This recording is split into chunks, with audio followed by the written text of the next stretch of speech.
Hvis man kigger rundt op under loftet her i salen, så kan man jo se, at der er en række af portrætter hele vejen rundt. Og hvis man så vender sig om mod den væg, hvor der i midten sidder et rundt portræt, så ser man faktisk på portrættet af kroværten Dein Brøndum.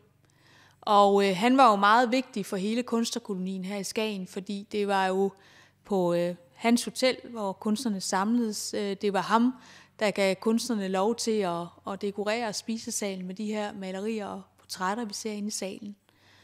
Lige ved siden af Dein Brøndum, der kan man også sådan se to af de vigtige kunstnerpar i kolonien. Det er nemlig på venstre side af ham, der er det Michael og Anna Anker, og på den højre side er det Marie og P.S. Krøyer.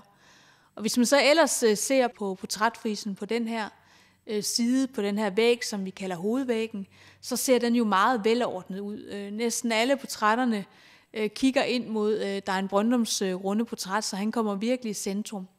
Hvis man så lige så langsomt vender sig om og kigger på væggen overfor her, så kan man se, at de portrætter, der sidder i den side, de sidder ikke med den samme orden.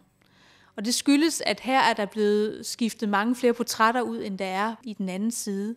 Fordi det er sådan, at portrætfrisen her har været under konstant forvandling simpelthen. Man har skiftet portrætter ud, fordi på et tidspunkt har der jo ikke været plads til flere, men der kom stadigvæk kunstnere, forfattere, komponister og musikere til kolonien, og de skulle selvfølgelig også have deres portræt malet. Så hvad gjorde man? Man tog nogle af portrætterne ud og hængte dem andre steder på hotellet, og så fik man plads til nye portrætter. Så alt i alt har man faktisk på et tidspunkt skiftet, jeg tror det er 17 portrætter, der tidligere har hængt i frisen her, som man altså har taget ud af frisen.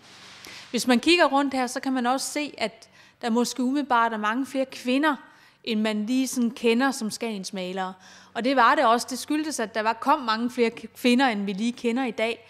Men en anden forklaring er også, at nogle af de kvinder, vi ser i frisen her, de var faktisk sangere eller musikere, og det er klart, at dem har vi jo ikke nogen malerier fra, som vi kan gemme og udstille på museet, så deres navne bliver måske lettere lidt glemt end eksempelvis Anna Anker, som jo malede en hel del malerier, mens hun levede.